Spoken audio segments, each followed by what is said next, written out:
Le agradecemos al ministro. Yo nunca en mi vida vi al ministro antes, en los eventos que a mí me ha tocado, cumplir en el tiempo. Así que quiero festejarlo, ministro, porque esta vez lo hizo de manera perfecta, cumplió exactamente con los 14 minutos que le habíamos dado. Oye, tenemos ahora la tarea de hacer esta pregunta-respuesta de una manera muy veloz, porque no nos queda mucho tiempo, somos lo que se interpone entre el público y su branch. Así que vamos a hacerlo rápido pero profundo. Y para eso tengo agrupadas algunas preguntas que recogen también parte de las presentaciones que nos hicieron Sebastián y Georgiana antes. Vivimos en un mundo donde ya solo es posible caminar mientras mascamos chicle. O sea, estamos en el contexto de cambio climático, hay una transformación industrial, fruto también de la expansión de China en el mundo, eso también es una realidad que aquí se ha vivido de manera muy directa. También tenemos un mayor nivel de conflictividad territorial porque las personas tampoco quieren vivir de cualquier forma, más en un país que tiene cada vez un índice de desarrollo humano más alto. También tenemos un país que, y en esto micro lo contradigo, ministro, está muy presente la preocupación del medio ambiente. En el reciente informe que mostró Georgiana, se muestra cómo en Chile es muy transversal la preocupación por el medio ambiente. Puede ser porque somos uno de los países más amenazados del planeta por el cambio climático y las transformaciones de la biodiversidad.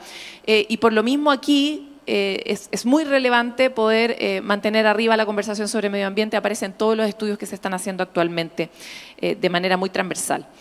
Entonces, quisiera partir por hacer la primera pregunta a dos sectores que están muy amenazados tanto por la transformación industrial, por la penetración de China en el mundo, como por el cambio climático, y son el sector de la pesca y el sector de la madera. Son desafíos distintos.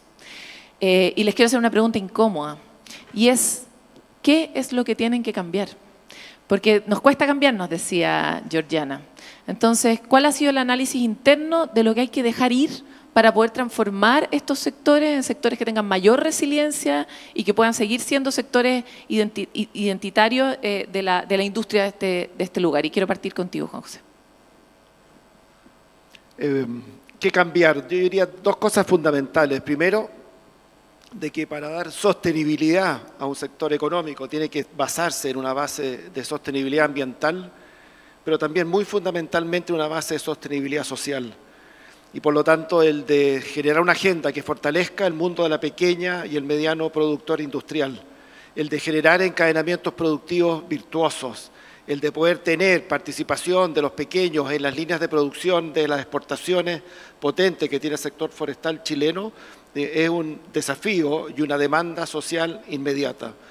Y lo segundo, que este 1 millón de hectáreas que necesitamos volver a plantar, tiene que ser a partir de este esquema del nuevo bosque, no repetir lo del pasado, sino que con los aprendizajes en biodiversidad, en cuidado del agua, el de generar estas plantaciones con combinaciones mixtas en términos de las distintas especies, el de tener una relación virtuosa con las comunidades y con los vecinos, implica tener esa visión del nuevo bosque. Yo diría que son los dos pilares del sector forestal de futuro. Estamos hoy día plantando 7 millones de hectáreas en Brasil, 1 millón en Uruguay, 21 millones nos demandan desde Colombia. Tenemos que partir por casa, tenemos que partir por volver a colocar el sector forestal como un pilar de desarrollo de la región a partir de estas dos acciones tan definidas y concretas como las que te menciono. Claro, lo planteo porque es muy difícil competir, por ejemplo, con Brasil, donde los requerimientos ambientales de biodiversidad tal vez no son tales como están aquí en Chile. La capacidad de adaptación que tiene Brasil a especies exóticas a veces puede ser mayor, sobre todo en ciertos lugares donde está creciendo. Entonces Chile tiene unas particularidades y por eso es importante comprenderlas más en detalle.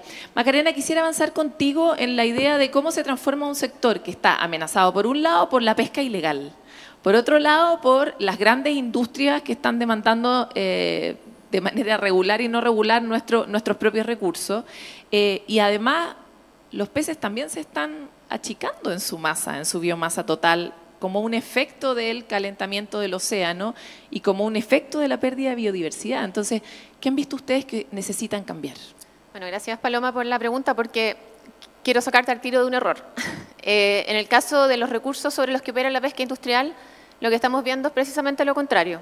Estamos viendo brotes verdes en el sentido de que tenemos hoy día recursos que se han recuperado. Como el Jurel. Como el Jurel. Pero fue fruto de una política de protección. Exacto. No es natural, digamos. No, de acuerdo, pero eso da cuenta de la adaptabilidad de nuestro sector de asumir un compromiso por la pesca responsable y efectivamente lograr la recuperación de un recurso tan importante para la región del Biobío como es el Jurel.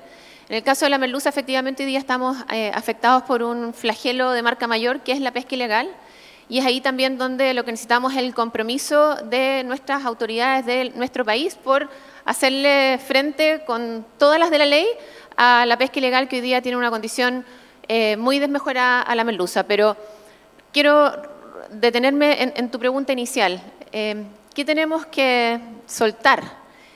Y aquí yo hago un llamado al ministro de nuevo a soltar las desconfianzas. Yo creo que hoy día a lo que nos llama Herede es a volver a creer para volver a crecer. Y yo creo que aquí hay desconfianzas de ambos lados, del sector privado y de la autoridad.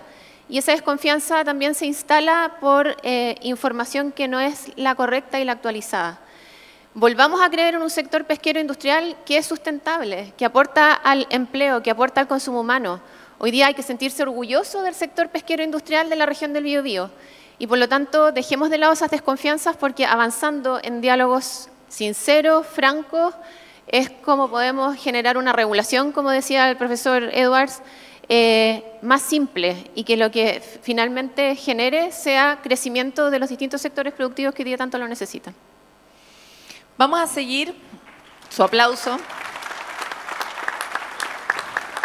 Vamos a seguir con las preguntas que nos llaman un poco a la acción. Y esta pregunta se la quiero hacer específicamente a Álvaro, a Iván y a María Olivia. Porque para poder generar transformaciones o movimientos direccionales más radicales y más veloces, se requiere mucha coordinación, ¿no? Por ejemplo, entre la demanda y la oferta. Recién planteaba Iván, el hidrógeno verde, en el fondo, no tiene para cuándo. Pero, por ahora.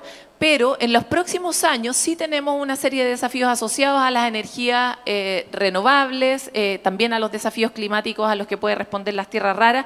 Sin embargo, una cosa y la otra no se junta de manera natural si no hay, por ejemplo, capacitación territorial, reconversión laboral para las personas, y ahí el sector privado con el sector público tienen un rol crítico. Entonces, ¿qué está cada uno impulsando desde su propio lugar para que esto ocurra a la velocidad que se requiere y se transforme en una oportunidad de producción? Álvaro. A ver, lo primero que me gustaría decir es que la verdad no está en uno de nosotros, sino que hay un pedacito de verdad en cada uno de los que estamos sentados aquí porque creemos en nuestras convicciones y creemos que lo estamos haciendo bien. Y desde el momento que pensamos que el otro está diciendo lo que realmente piensa, yo creo que es un paso y un avance, y que estemos sentados aquí creo que va en esa dirección, y el plan de fortalecimiento del Biobío y la Secretaría Ejecutiva de alguna forma responde a eso. Por tanto, me parece que eso ya es un tema válido. Lo segundo es, todo lo que hagamos los humanos genera impacto, desde hacer un camino o un puente. La pregunta es, ¿dónde está el balance? Porque cuando tú generas impacto en el ambiente, pero por otro lado estás generando que gente pueda desarrollarse, que comunidades se desarrollen, que tus hijos puedan ir al colegio, a la universidad, ahí es donde entran los balances, y yo creo que la mirada tiene que estar pensando en ese balance, porque es el bienestar de la región. Contestando tu pregunta, yo creo que la única forma de avanzar en mejorar las condiciones laborales de las personas es teniendo más lugares donde trabajar. Es algo tan evidentemente simple. ¿Y cómo tienes más lugares para trabajar? Desarrollando más empresas donde puedan trabajar. ¿Y cómo desarrollas más empresas? Bueno, yo creo que aquí en Biobío, al menos yo veo dos líneas. Una línea que tiene que ver con las cosas especiales que tiene Biobío. ¿Qué cosas especiales? Encontramos tierras raras en Biobío, encontramos árboles en Biobío, encontramos pesca en Biobío. Y no podemos perderlo de vista. Pero también la pregunta en un país tan centralizado como el nuestro, ¿qué nos hace diferenciarnos para que, por ejemplo, no sé, Google instale su data center acá a raíz de que tiene problemas en la metropolitana? ¿Cómo podemos hacer nosotros que ellos tomen la decisión de venirse acá? Bueno, si Google se da cuenta que aquí el sector público y el sector privado están en una posición amistosa de decir, ¿sabes qué? Nos interesa que vengan, resolvamos los problemas, pero estamos todos alineados en empujar. Por lo tanto, y yo creo que ese es el gran valor que tiene el plan de fortalecimiento, que es que nos estamos sentando todos y que podemos dar una señal potente a un inversionista, a un proyecto, y decir, ¿sabes qué? En Biobío va a ser más fácil. En Biobío apoyamos, no digo que nos saltemos los pasos, pero estamos en una predisposición positiva para que las cosas avancen. Para efectivamente, si hay un problema con un árbol aquí y hay que moverlo, lo movemos. Si hay que plantar allá, lo plantamos. Pero tengamos la actitud, y eso es importante, que nosotros como sector privado hagamos bajar ese pensamiento, pero también el sector público a todas sus reparticiones. Así que solo para resumir, generando más empresas para poder trabajar. Tengo que pedir el micrófono. ¿Le puedes prestar tú a María Olivia?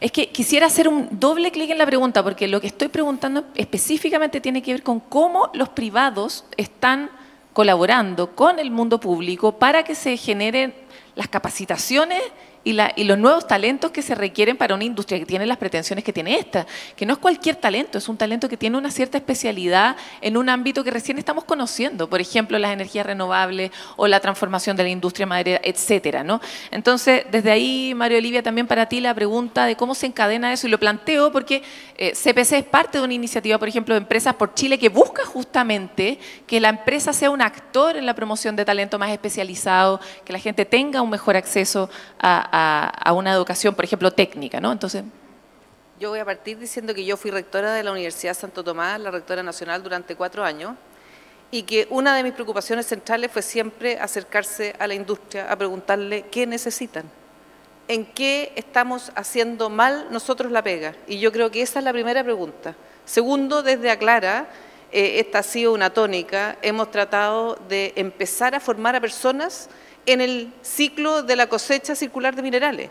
Gente que se necesita desde proveedores, proveedoras, empresas, desde gente que opere maquinaria, personas que operen la planta, personas que sepan transporte. Entonces creo que hay una responsabilidad de las empresas natural. Yo soy economista de formación, entonces voy a decir una cosa muy fome, pero a mí me parece que es crucial, que es que tienen que alinearse los incentivos. Y los incentivos tienen que estar bien puestos para que a una empresa le interese formar personas y para que a las personas les interese formarse. Estas cosas no ocurren, no son generación espontánea. Esto no es la naturaleza biodiversa. Aquí hay intereses, hay distintas formas de operar. Los incentivos se alinean, la gente se pone detrás de los incentivos. Y segundo, hay que disminuir los costos de transacción. Cada vez que cuesta sacar un permiso, lo mostró Sebastián, yo no le digo profesor porque es como decirle doctor a un doctor, obispo a un obispo, yo creo que somos todos seres humanos, él es Sebastián Edwards, y cuando lo mostró Sebastián, la cantidad de días que se demora la gente en sacar permiso, obviamente Aclara lo ha vivido y lo respeto, y el sector público, pero yo también creo que la experiencia humana, y se lo he dicho, a mí también me cae bien el ministro Grau, igual que a Sebastián Edwards, me cae bien por distintas razones, porque su mamá es de Concepción sobre todo, era compañera mía de mi época en la universidad, así que es un gran aporte. Pero creo que además, y lo voy a decir aquí, creo que el ministro ha aprendido lo que es estar en una función pública, escuchar a todo el mundo, querer impulsar algo y que no te resulte. Y eso es la forma en la que este país avanza, levantándose después de que no te resulte, buscando la oportunidad y aprovechando que esta región está preparada para lanzarse al futuro de todas maneras. Iván, tengo que darle la palabra a Iván porque acá se está incendiando mi WhatsApp. ¿Aló? Por el tiempo. Un comentario respecto del hidrógeno verde, que quedé picado con la cuestión del hidrógeno verde. Si no es hidrógeno verde en Biobío, dediquémonos a la captura del CO2. Si en nuestras empresas podemos hacer y aplicar esas tecnologías, eso también aporta a reducir o a frenar el calentamiento global. Por lo tanto, siempre hay alternativas. Respecto de tu pregunta, te quiero contar de que la semana que viene hay una mesa regional que está viendo los perfiles de capacitación para los trabajadores en la industria del futuro del hidrógeno verde. Y estamos trabajando con la Corfo, hay dirigentes sindicales que están en esa mesa que son de alta especialización en materia de generación eléctrica, por ejemplo, y en energía, y estamos diseñando, ya le dijimos a la academia, no queremos que nos ofrezcan más ingeniería, porque no nos queda tiempo para estudiar, pero sí lo que queremos es que veamos cuáles son los gaps que tenemos para poder alcanzar esos perfiles y en eso estamos trabajando. Por lo tanto, hay un ejemplo concreto de una iniciativa de la Corfo que nosotros aplaudimos desde la mesa y que vamos a impulsar. Y lo último es decir que yo creo que aquí tiene que haber en Biobío una particular presencia con más actividad, que es la empresa pública. Nosotros acá tenemos ANMAR, tenemos Ferrocarriles, tenemos AENAP, tenemos EFE y Correo y tenemos Banco Estado, servicio. Entonces, ¿qué pasa con las empresas públicas? Yo sé que algunos ejecutivos están acá presentes, pero tiene que haber más presencia y ahí lo que le hemos dicho al ministro es que no hay que pedir tanto permiso. Aquí hay que dar instrucciones de que se involucre más la empresa privada, pública en los proyectos. Yo sé que el ministro se ríe por los gobiernos corporativos y todo eso, pero no pueden haber gobiernos corporativos que sean un Estado dentro del Estado. Aquí se tienen que alinear todas las áreas. Aquí los privados están dando un ejemplo. Faltan las empresas públicas con mayor potencia. Y quiero decir una última cosa, porque es súper importante, un número. El 30% de la industria de la región del Biobío son pymes. Y he escuchado poco esa palabra hoy día, o ese concepto. Y esas 30% de empresas dan el 40% del empleo. Las grandes empresas en la región son menos del 1%. Por lo tanto, hay que poner foco en las pymes forestales, pesqueras, industriales. Un abrazo para los amigos de las pymes. Muchas gracias, Iván, también por tu respeto del tiempo. Ya, para cerrar, le vamos a dar, ministro, en serio, 2 minutos para decir todas sus ideas juntas en un solo lugar, porque además en el público preguntan que la inversión del Estado. ¿Qué pasa con más inversión del Estado? Preguntan desde el público. Y tiene aquí, a partir de ahora, sus 2 minutos para poder cerrar nuestro panel. Bueno, de inversión del Estado, lo más importante a mi juicio es Plan Más Movilidad, que ahí la delegada Dresner tiene un rol muy importante, el Ministerio de Transporte, el MOP y el Gobierno Regional están trabajando todos juntos y es parte además de, lo metimos dentro del plan, Biobío, para darle un empujón. Es una inversión que va a recuperar todo lo que no se ha podido o no hubo fuerza para hacerlo desde el terremoto, así que creo que eso va a ser bien importante. Respecto al tema pesca, que decía Macarena, las incertezas en la pesca no las creó nuestro proyecto de ley. Quiero ser bien categórico en esto. Ustedes vean todas las campañas políticas que ha habido, de la izquierda, la centroizquierda, la derecha, de todos, desde el año 2012 hasta ahora. Todas han planteado reformas profundas en materia pesquera. El gobierno del expresidente Piñera, de hecho, proponía licitar el 100% de la cuota. Nosotros estamos haciendo algo más moderado en nuestra propuesta.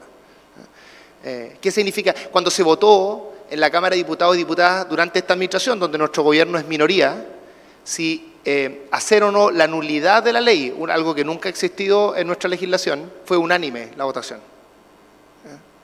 Y si ustedes ven el video, que es largo, son 12 horas de la última discusión de la ley de fraccionamiento en que estuvo el subsecretario Salas liderando esa discusión, van a ver que el gobierno es un aliado de que esto resulte bien y que resulte equilibrado desde el punto de vista de la relación entre el sector artesanal y el mundo industrial. Entonces aquí en la pesca lo que necesitamos son cambios para tener certezas.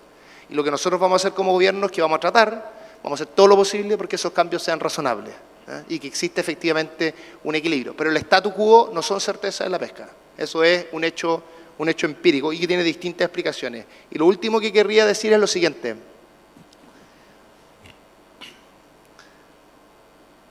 A propósito de algo que decía Juan José, que me hizo mucho sentido, cómo construir algo distinto entre las empresas y darle más estabilidad social y cohesión social a las cosas que se hacen, preocuparse por el encadenamiento productivo. Yo creo que eso es fundamental, porque genera confianza, porque al final lo que sucede es que las personas, los trabajadores, las distintas pymes, al final se van sintiendo parte de lo otro y lo defienden. Pero también esto tiene una contracara. Y la contracara que es cuando uno sale, como en el caso de CAP, también tiene que preocuparse de ello. Porque este es como lo que llamamos en economía como un juego repetido. Si uno le dice, de las grandes empresas dice, nosotros siempre vamos a construir encadenamientos productivos, vamos con los contratistas, y eso lo hace cuando va para arriba, pero cuando va para abajo no lo acompaña y hay trabajadores, esto lo decía Iván, hay trabajadores en el caso de CAP que trabajaron decenas de años en la planta, y que fueron trabajando para distintos contratistas. O sea, desde el punto de vista subjetivo de estos trabajadores, su relación era con CAP. Yo sé que legalmente no tienen ninguna, entiendo yo, subsecretario, usted me corrige, porque son temas que manejo menos, pero entiendo que no tienen ninguna obligación. Pero desde el punto de vista subjetivo es distinto. Entonces acá termino con una reflexión. Nosotros cuando impulsamos la Estrategia Nacional del Litio, una de las primeras decisiones que tomamos es que queríamos hacer hartas alianzas público-privadas. Y bueno, una cosa clave en la alianza público-privada era respetar los contratos. Si uno le hubiera dicho a cualquiera de las empresas presentes, al Bemarlo, SQM, miren, no vamos a respetar los contratos y después le decimos a los privados, por favor, vengan a hacer alianzas con el Estado, por supuesto que nadie va a hacer alianzas con el Estado. Bueno, aquí es lo mismo.